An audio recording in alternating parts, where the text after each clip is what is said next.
ಎಲ್ರಿಗೂ ನಮಸ್ಕಾರ. ಸಿಂಹರೂಪಿಣಿ ಇದು ಒಂದು ನೈಜ ಘಟನೆ ಆಧಾರಿತ ಒಂದು ಸಿನಿಮಾ. ನಾವೇನು ಈ ಅಣ್ಣಮ್ಮ ಉತ್ಸವ ನೋಡ್ತೀವೋ, ಆಮೇಲೆ ಕಬ್ಬಾಳಮ್ಮ ಉತ್ಸವ ನೋಡ್ತೀವೋ, ಈ ಪಲ್ಲಕ್ಕೆಲ್ಲ ಹೊತ್ಕೊಂಡು ಕುಣಿತ ನೋಡ್ತಿರ್ಬೋದು. ಆ್ಯಕ್ಚುಲಿ ಆ ಥರ ಘಟನೆಗಳಿದ್ದಾವೆ.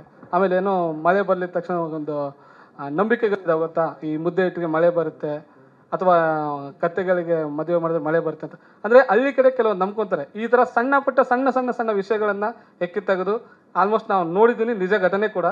ಆ ಥರ ಒಂದು ಸಣ್ಣ ಎಳೆಗಳನ್ನ ಇಟ್ಕೊಂಡು, ಜೊತೆಗೆ ಮಾರಮ್ಮ ದೇವಿ ಅಂದರೆ ಪ್ರತಿಯೊಂದು ದೇವ್ರಿಗೂ ಒಂದು ಕತೆ ಇದೆ, ಹಿನ್ನೆಲೆ ಇದೆ. ಈ ಮಾರಮ್ಮ ದೇವಿ ಅನ್ನೋದು ಒಂದು ತಾಯಿ ಮಹಾಲಕ್ಷ್ಮಿ ರೂಪದಲ್ಲಿ ಒಂದು ಭೂಮಿಗೆ ಬರ್ತಾಳೆ. ಆಕೆ ಮಾರಮ್ಮ ಯಾಕೆ ಆಗ್ತಾಳೆ ಅನ್ನೋದು ಒಂದು ಕತೆ. ಆದರೆ ತದನಂತರ ಈ ಶುಂಭ ನಿಶುಂಭರನ್ನ ಒಂದು ಇಬ್ಬರು ರಾಕ್ಷಸನ ಸಂಹಾರ ಮಾಡೋಕ್ಕೆ ಪಾರ್ವತಿ ದೇವಿ 7 ಅವತಾರ ತಾಳ್ತಾರೆ. ಆ 7ನೇ ಅವತಾರ ಮಾರಮ್ಮ ದೇವಿ. ಈ ಥರ ಎಲ್ಲ ಒಂದು ವಿಷಯಗಳನ್ನ ಇಟ್ಕೊಂಡು ಒಂದು ಪಕ್ಕಾ ಕಮರ್ಷಿಯಲ್ ಸಿನಿಮಾ ಮಾಡಿದ್ದೀವಿ, ಸಿಂಹರೂಪಿಣಿ ಅಂತ. ಕತೆ ಬಂದ್ಬಿಟ್ಟು ನಮ್ಮ ನಿರ್ಮಾಪಕರು ನಂಜುಂಡೇಶ್ವರ್ ಸರ್ದು. ಪರಿಚಯ ಆಗಿದ್ದೆ ನಾನೊಬ್ಬ ಸಾಹಿತಿಯಾಗಿ ಈ ಸಿನಿಮಾಗೆ ಹಾಡುಗಳು ಬರೆಯೋಕೆ ಹೋಗ್ಬೇಕಂತ ಮಾತಕ್ಕಾಯಿತು. ಚಿತ್ರಕಥೆ ಎಲ್ಲ ಮಾಡ್ತಾ ಇಲ್ಲ ಸರ್, ಈ ಥರ ಒಂದು ಸಿನಿಮಾ ಮಾಡ್ಬೇಕಾದ್ರೆ, ಯಾಕಂದರೆ ಒಬ್ಬ ಆಡಿಯನ್ಸ್ ಒಂದು 100 ರೂಪಾಯಿ ಕೊಡ್ತಾನೋ, 200 ರೂಪಾಯಿ ಕೊಡ್ತಾನೋ, ಅಥವಾ 500 ಕೊಡ್ತಾನೋ ಗೊತ್ತಿಲ್ಲ, ಬಟ್ ಅವನಿಗೆ ಎಂಟರ್ಟೈನ್ಮೆಂಟ್ ಬೇಕು. ನೀವು ಕಂಟೆಂಟ್ ಏನೇ ಮಾಡಿ, ಕೇಳೋದು ಎಂಟರ್ಟೈನ್ಮೆಂಟ್.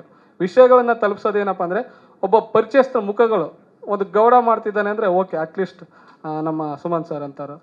ಒಬ್ಬ ವಿಲನ್ ಮಾಡ್ತಾರೆ ಅಂದರೆ ಒಬ್ಬರು ಈ ಥರ ಸುಮಾರು, ಅಂದರೆ ಪ್ರತಿಯೊಂದು ಕ್ಯಾರೆಕ್ಟ್ರು ನೋಡಿದಾಗ ಅನಿಸ್ಬೇಕು, ಓ ಈ ಥರ ಇದ್ದಾರೆ, ಇವ್ರು ಇದ್ದಾರೆ, ಪರವಾಗಿಲ್ಲಪ್ಪ, ನಾನು ಒಂದು 50 ರೂಪಾಯಿನೋ 100 ರೂಪಾಯಿನೋ ಕೊಟ್ಟರೆ ಆರ್ಟಿಸ್ಟ್ ವರ್ತ್ ಇದ್ದಾರೆ ಅಂತ.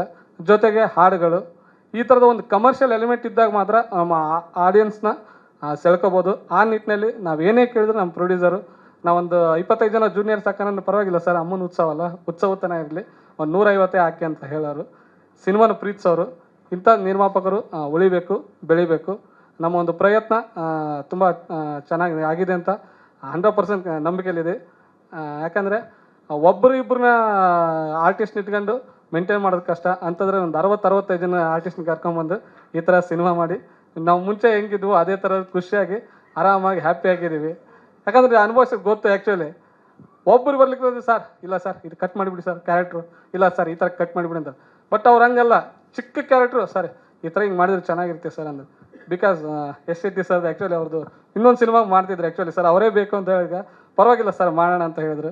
ಆಮೇಲೆ ಸುಮನ್ ಸರ್ ಅಷ್ಟೇ ಸರ್, ಒಂದು ಚಿಕ್ಕ ಕ್ಯಾರೆಕ್ಟರ್ ಸರ್, ಈ ಥರ ಹಿಂಗಿದೆ ನೆಗೆಟಿವ್ ಕ್ಯಾರೆಕ್ಟರ್ ಅಂತ. ಯಾಕಂದ್ರೆ ಈಗ ಅವ್ರು ಪಾಸಿಟಿವ್ ಕ್ಯಾರೆಕ್ಟರ್ ಮಾಡ್ತಿದ್ರು, ಅವ್ರು ದೊಡ್ಡ ಗುಣ ಆ ಥರ ಮಾಡಿದ್ರು. ಹರೀಶ್ ರೈ ಸರ್ ಅದ್ರ ಪ್ರತಿಯೊಬ್ಬ ಕ್ಯಾರೆಕ್ಟರ್ ಆರ್ಟಿಸ್ಟ್ ನಾವು ಕೇಳಿದ ತಕ್ಷಣ ಒಪ್ಕೊಂಡ್ರು. ನಮ್ಮೆಲ್ಲ ಪ್ರಯತ್ನ 17ನೇ ತಾರೀಕು, ಅದಕ್ಕೆ ನಾವು ಟೈಟ್ಲ್ ಕೊಟ್ಕೊಂಡಿದ್ದೀವಿ. ರಾಜ್ಯಾದ್ಯಂತ ಚಿತ್ರಮಂದಿರಗಳಲ್ಲಿ ಅಮ್ಮನವರ ದರ್ಶನ 17ರಿಂದ ಅಂತಂದೇಳಿ.